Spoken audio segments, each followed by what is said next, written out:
nature has a very delicate balance, and in nature nothing goes wasted. Somebody's output becomes an input for somebody else. So the whole concept of waste is, I would say, is man-made. So any kind of waste would attract my attention. It could be a waste with respect to, a lot of rains getting wasted, rainwater, and then Delhi crying for, depleting, water table. Well, I have been successful in creating a very low cost rainwater water harvester in my front yard, and it works successfully. It took about 6 to 7 years to recharge my garden's water table, and trust to me, post that, I was not watering my garden. I would probably spray some water on the leaves to kind of wash away the dirt.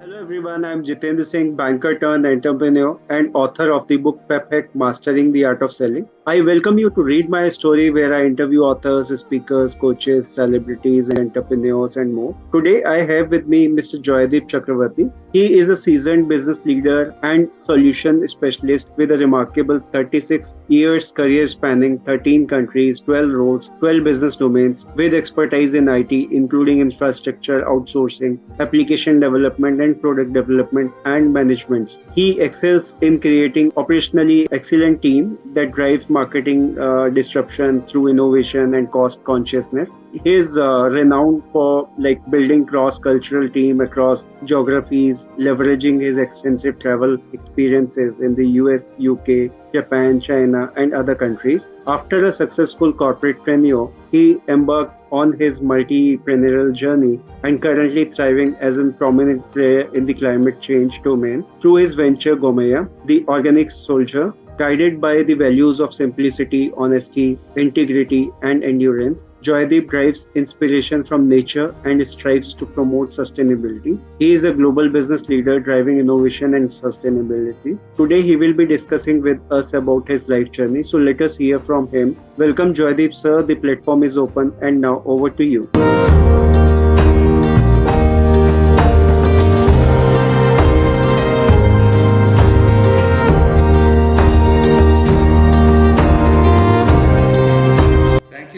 For having me here and showing the curiosity to know more about me. And I'm sure this is going to be a very interesting discussion as we move forward.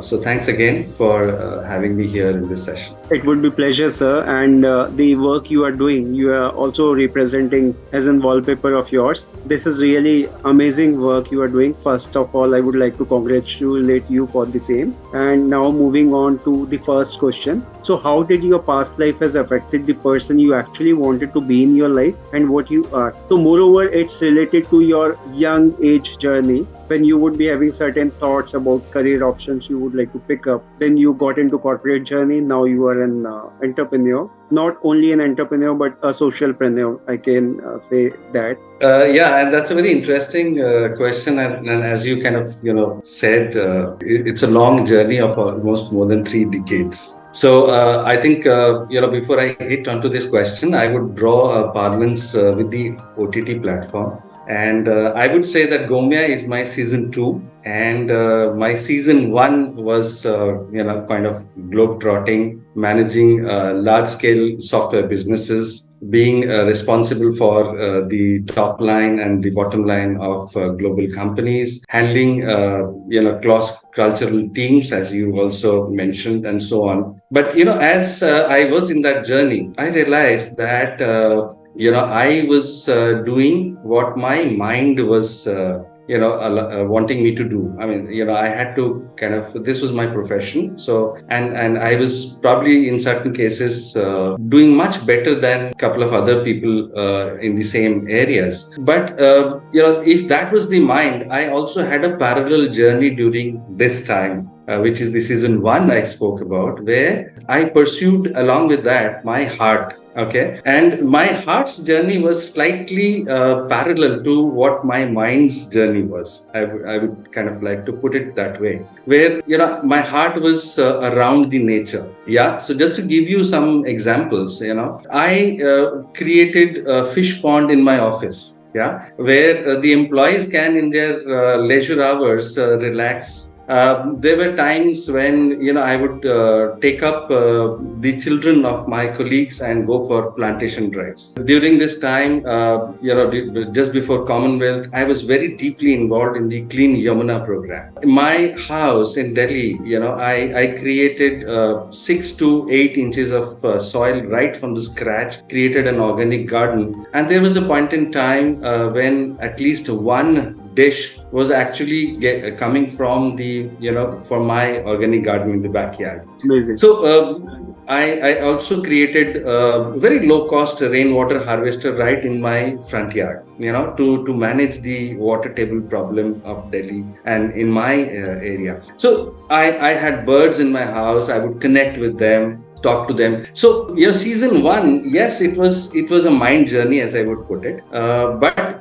the heart journey was also parallelly, and that was the kind of binding glue that went on. And in season 2, God gave me an opportunity where the mind and the heart can work together in Gomeya. So my love for nature was so strong that even during my season 1, all my parallel studies were all the inspirational stories where nature and development can coexist. So that would always attract my attention. I would read about environment protection. I would read about carbon offsetting. I remember during Diwali time, there were more than one occasions where we in our family would say it's a no cracker day. Yeah, and I would take up my daughter and maybe some of our friends as well, and go for plantation drives where all of us together will sow a lot of saplings together. So that used to be my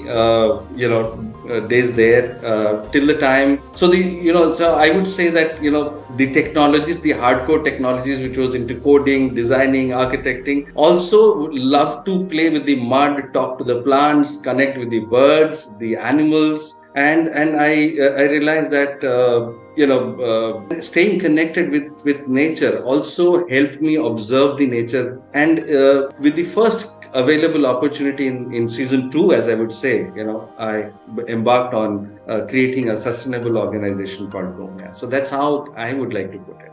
Really amazing, sir. So now if I ask you further, like what are the things you are passionate about in your life, and what is the role of motivation and inspiration onto it further? So, coming back to the first part of your question as to, what am I passionate about? I think I would, kind of summarize it into 2 things. One is healthy living, and the second one being conscious living. So, when I say healthy living, I'm personally very conscious about, what I eat, when I eat, how I eat. I do my exercises, pranayams to stay fit. And, with respect to the conscious living, I mean, I am not only, I'm aware of the things that needs to be done. I go ahead and do it. So everything I've done, on the hindsight, if I look at it, is always rooted in healthy living and conscious living. Just to give you an example, even Gomeya,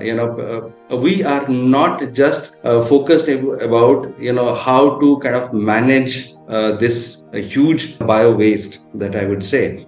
So the story does not just stop there as to there's a huge bio waste called cow dung, which is also creating methane emissions. So how can we dispose that off rightly? It also goes further ahead in providing a lot of intelligent organic alternatives for the people to adopt and by adopting them, they are also slowly kind of making a lifestyle change in themselves in going away from the chemical laden life. So I think motivation and inspiration has always been nature for me. I love to observe nature, seek my solutions from nature, look for my answers. And I think, I've been very fortunate that, during my own meditations, nature does give me the answers. Right.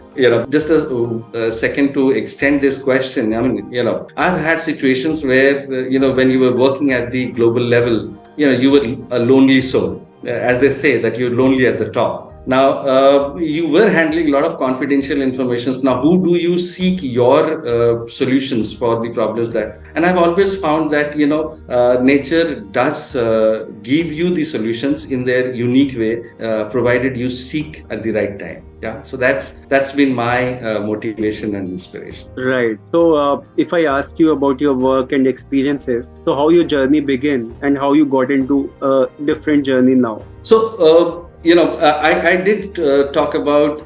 In fact, you also read, during the profile while talking about myself. So that kind of gives you an idea as to, it was managing large scale operations, technology, all those things. But let me, in this question, share some of the high notes of my experiences, and I'll try and touch upon them, with respect to my season 1 and season 2 both. Yeah. So I think, I started my career with a company by the name of JCB. I think all of us are aware of this company. But I rose to become the youngest manager of this company, where I created and automated their entire inventory solution. I was also the person where I designed and developed a fantastic logistics and supply chain function for Xerox Corporation, where I was awarded the Best Employee of the Year. I won Microsoft,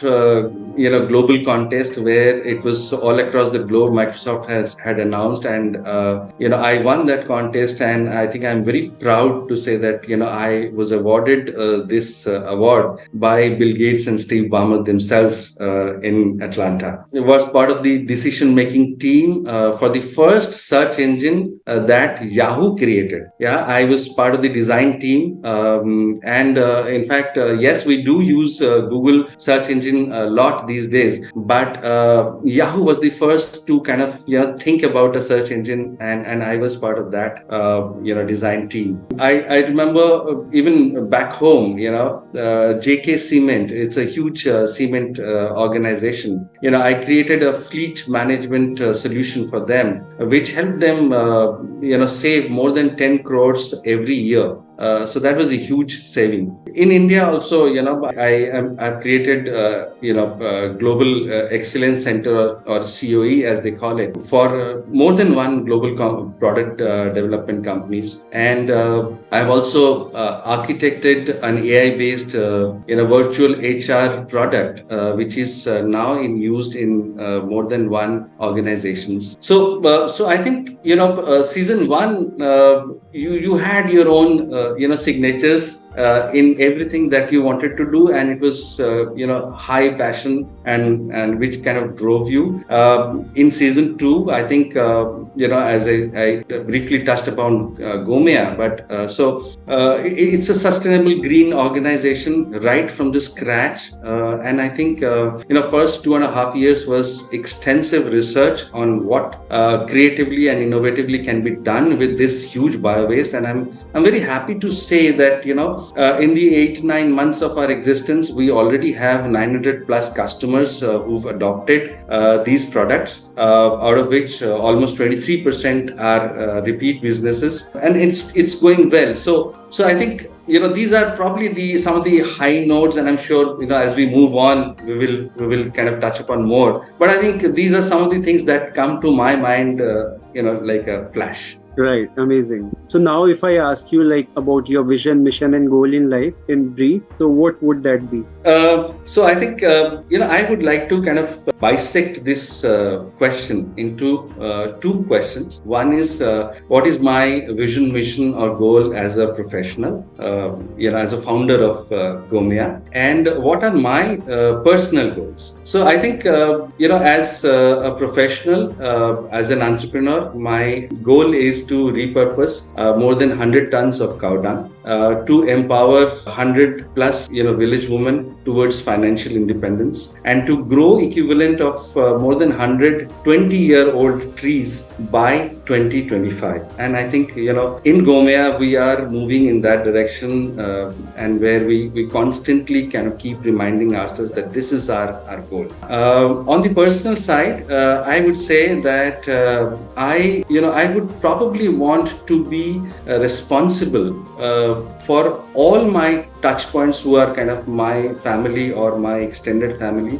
for them to stay healthy and happy always. So anybody who's into any kind of physical or professional or mental disturbance, I think I feel impacted. So on the personal side, I think I always strive towards, if I can kind of help or facilitate them towards fulfilling their healthy and happiness quotient. I think that makes me extremely fulfilled. So that's largely my goal. Amazing. So now if I ask you like 2, 3 most important life lessons you have learned from your journey professionally or personally, so what those learning would be? That's a very interesting question, Jitendra. And you've already said 2, 3, so I'll try to limit it within those.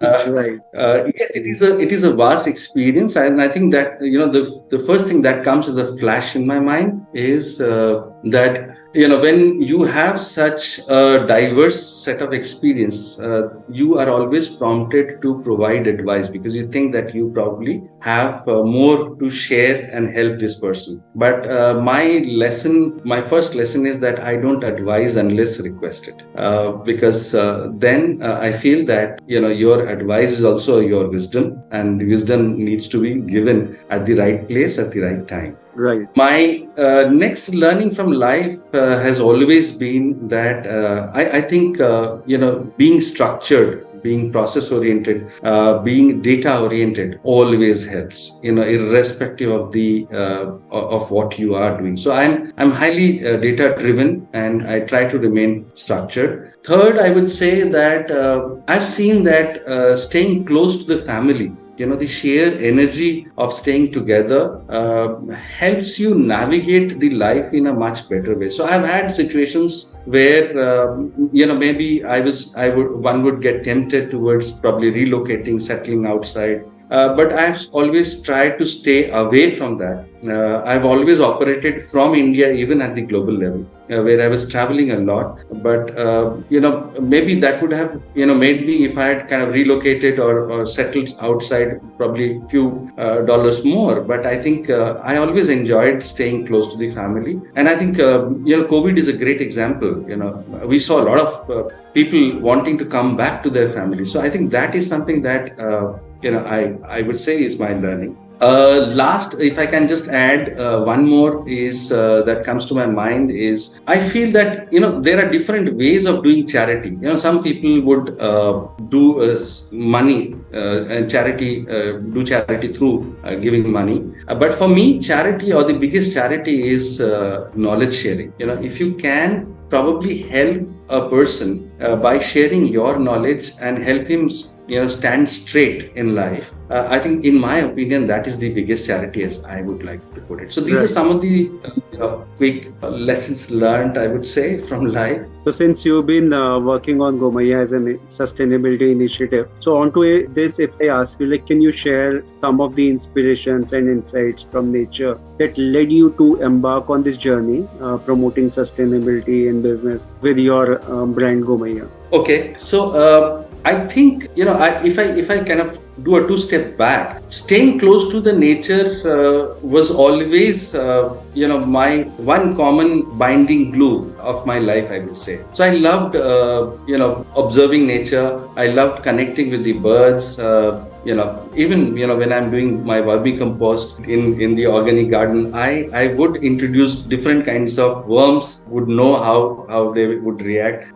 So I think while doing observing nature, one thing that comes out very loud and clear to me is that nature has a very delicate balance, and in nature nothing goes wasted. Somebody's output becomes an input for somebody else. So the whole concept of waste I would say, is man-made. So coming back to your question, I think any kind of waste would attract my attention. It could be a waste with respect to a lot of rains getting wasted, rainwater, and then Delhi crying for depleting water table. Well, I have been successful in creating a very low cost water harvester in my front yard, and it works successfully. It took about 6 to 7 years to recharge my garden's water table, and trust you me, post that I was not watering my garden. I would probably spray some water on the leaves to kind of wash away the dirt. But other than that, even till date, I don't need to water my plants. It because my rainwater harvester works, and it recharges and it captures all the water that every year rains give us. Now, if that can be extended, I think that these small little things can be a huge solution towards creating that global impact or collective impact. I would say. Same way, as I was sharing, cow dung. When I was in Delhi, I was not exposed to cow dung because it's all concrete. But life made me relocate to Calcutta, and there I saw about this cow dung, which was a waste. I started reading about it, and I then realized that, oh, what a huge bio waste this is, and which also causes methane emission and therefore contributes to global warming. And during my research, and I said that if there is any way by which this can be repurposed and introduced back to the society, going by the same philosophy that nothing goes wasted, then this menace can be managed, and that's how kind of Gomeya and the creating a sustainable business came in. So I hope I could respond to your question. Right, sir. That was really amazing. And the work you are doing on sustainability is really need of an hour, because what is happening is we are living in an environment which is full of pollution. Whether we talk about air, whether we talk about soil and sound, everything is polluted. So we need such initiatives wherein at least we can do some help to the nature so that it can revive itself. So Absolutely. now coming to the another one, if I ask you, like, sustainability is becoming an integral part of business model these days globally. So how has Gomeya successfully integrated sustainability as a core element of its business model, and what impact has this had on your venture? Okay, so Jitendra, I would say sustainability is not an either or. So there cannot be a situation where you do the business, and by the way, we also do something for sustainability. Sustainability, in my mind, is all pervasive. Sustainability is about how we live today, so that our future generations can live comfortably. And if to do that, I think the fundamental mantra should be that, how can we do more or achieve more with less? Because that's when you are actually leaving few things or few resources for your subsequent generation. And, in Gomeya, I will say, again, we look at sustainability all encompassing in whatever we do. The end products are preventing methane emission, and we follow IPCC norms to compute that. So everything is traceable, auditable. So one is the product side of the story, where the end product itself is a sustainable product. Then comes how we create this product. So at the core, we have a very small research team. That is the lean team that we maintain, and every time the team comes out with a product which is kind of then tested and the prototype is done, we go and adopt a village where the women folk work for us, and they become our satellite production hub. So you see, what is happening is that rather than the worker moving to the work, it is happening the other way around. The work is actually now traveling to the worker. Yeah. So people in their own villages, they work under our specification. And I'm very happy to say that right now there are 3 villages where we have adopted more than 22 women. And, once the batch is complete, one of them will actually travel back to the lab, as we call it, for the QC of the entire work. So, how we create these products are also sustainable. Then let's talk about the end user side. Even there also we focus on sustainability where we're helping people, whoever are adopting these products, to move away from a chemical laden life to a organic alternative. We also help various organizations meet their or fulfill their ESG obligations by adopting Gomeya products as their corporate gifts. So I think overall, that's how I would say that we have kind of dovetailed the sustainability through the entire canvas of Gomeya, if that answers the question. Right, amazing, sir. So that's really wonderful thing that you are kind of doing employment generation in the villages, wherein like these women from getting the work at their doorstep, and that too they are producing different products for the company, and they are selling it back to you, and you are further selling it to the corporates as a gifting option or in a journal as well. So that is really an amazing work. So now if I ask you about, like, since you've been having a vast experience in different countries and different business domains, so how have your global expertise and experience influenced the way you approach towards sustainability and innovation at Gomeya? So how you are using your experience and expertise here? Okay, so at the top of it, Gomeya is an agri-tech organization, right? It is a very nimble startup, but from the day one, there are a couple of things that I think we've tried implementing, and these are all part of my global experience, because my global experience also has made me aware about the global best practices. One of them being, no matter what we do, we focus on capturing the data at the source. Okay, so we focus on data capturing. We also automate wherever possible. We create different kinds of tools to work. I'm very happy to say that even at this stage of the organization, we look at Gomeya from 11 different windows, and these are our matrices. These matrices, help us remain lean, where we are sometimes defining very, very small sprints and based on our data collection. And all our data, because we are very heavily data driven, and we've automated them also successfully. These are all auditable and traceable. So we know why something has become successful, and therefore we can repeat that success. And if there are any failures, even that is also known to us, because all these 11 parameters, some of them are getting reviewed every week, some of them are getting reviewed fortnightly, and some of them are coming under monthly, month end. We have a month end process where we review all these parameters. So I think what we were talking about is we focus on data capturing and automation. We look at about 11 parameters every every frequency. That helps us keep our team also lean, and we create smaller sprints which are auditable, traceable, and that makes our success more repeatable, and the failures are known. So that's been my inputs into Gomeya out of my global experience. Amazing. So if I ask you further onto this, like, what practical advices you can share with our business leaders and entrepreneurs looking to transform to more sustainable and eco-friendly practices, as well as embrace a green business model? Yeah, I think for the business leaders and entrepreneurs, my first advice probably will be a very loaded word, but my first suggestion would be to stay process oriented from the day one, irrespective of the size, because it helps in the longer run.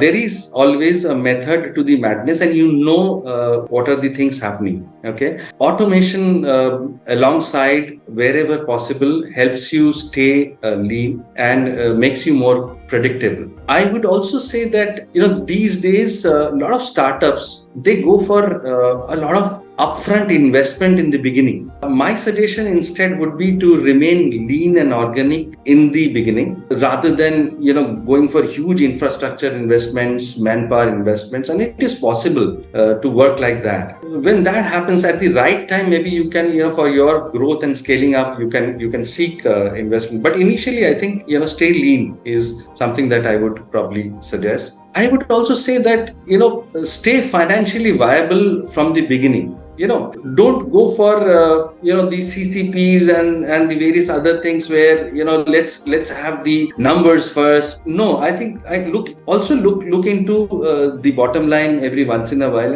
and see if you are as an organization being sustainable or not. The next thing that probably comes to my mind is I was talking about staying lean, and I think as a founder, my focus had been that let's focus on the pillars first. So you not only create a lean organization, you also identify your future, your future pillars, and start investing on them and start focusing on them more. Because if your pillars are strong and straight upright, rest of the organization can be built under them. So remaining lean also helps you focus on the pillars. I would also say, adding on to this is till the time you become a monolithic organization in the initial years, I think one needs to be very, very transparent. If you make your team part of the success and the failure, then they know where the organization is being successful and where they need to improve further. And for that, you need to be able to kind of freely, openly share and be transparent with all your organization data, rather than worrying about whether I'm divulging too much of sensitive information. So I think transparency always helps, is what I would say. Last but not the least, I think one of the main purpose of the head of any organization is constant review. So at Gomeya also we have multiple review slots. We have weekly reviews happening, we have fortnightly reviews happening, we have even monthly reviews happening, and those reviews also help you kind of take a pause every once in a while,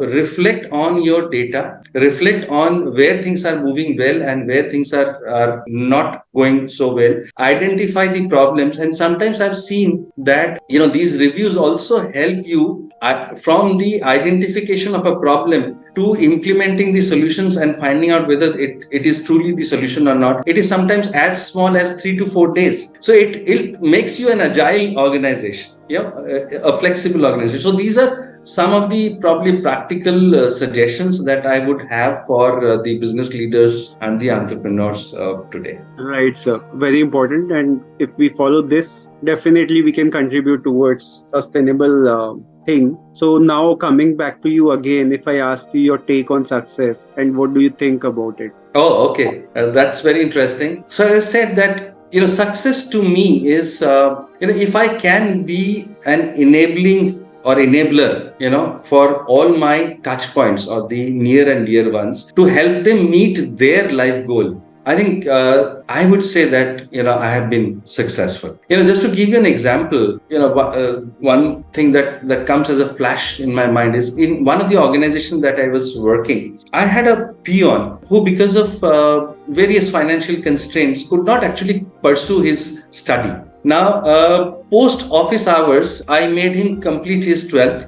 So we would sit together and do joint studies. He completed his graduation in my tenure in that organization. And by the end of it, I helped him get a job of a developer, a software developer in some other organization, because obviously in my organization, he would always remain to be known as a peon. But now that to me, is a definition of success, because it makes me very complete. I have a lot of such examples in my life. So I think if I can become an enabler for people to meet their dreams, I think that to me is success, and that is what it looks like. This is really amazing, sir. If we can start helping people around us, definitely we can create a wonderful environment around us. So amazing on that part. Now, any message or advice you would like to share with our viewers and listeners? Yeah, I've been talking a lot, so I think I'll try to kind of be quick in this. Couple of them. I think first is stay healthy and happy. Focus on your health and your happiness quotient as the primary thing. Okay, everything else will follow. Added to that is, I would say that, take care of your mental health. You don't need to be a hero to be kind of solving all your problems. So please share and talk about your problems to the right set of people who you think can solve your problem and take you out of your mental trauma. Because these days, mental health is a very, very big issue, and it is largely because we've become a quieter generation, is how I would look at it. Last but not the least, I think switch to organic, chemical-free alternatives wherever possible. It might come out a little costly in the initial phase, but trust me, in the longer run, it pays itself. It is always good to be part of a organic lifestyle than being surrounded by chemicals always. Yeah. So these are some of the messages from my side. Amazing, sir. Really wonderful. And I think the discussion we had was really, really amazing. We have shared so many insights about the sustainable business which is possible, and your initiative is really wonderful. And I must say that the discussion we had about this topic is really close to my heart as well, because what we see near to us is the situation which is not good at this stage, because we are living in a polluted environment, and it is the result of collaborative effort of each one of us. So it is the responsibility of collaborative effort of each one of us that we should start contributing towards the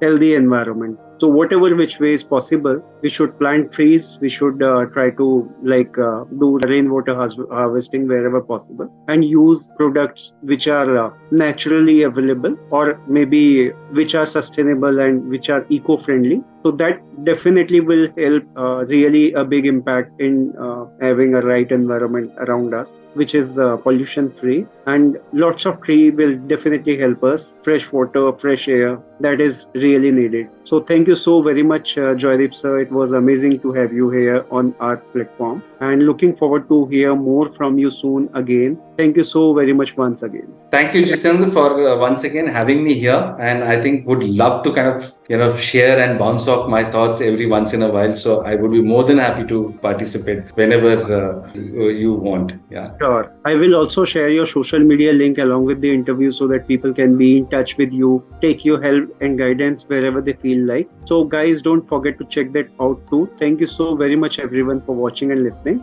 I hope you all must have gathered a lot of information and enjoyed watching it. Don't forget to like, share, subscribe, comment, and thank you and bye-bye. Have a good day.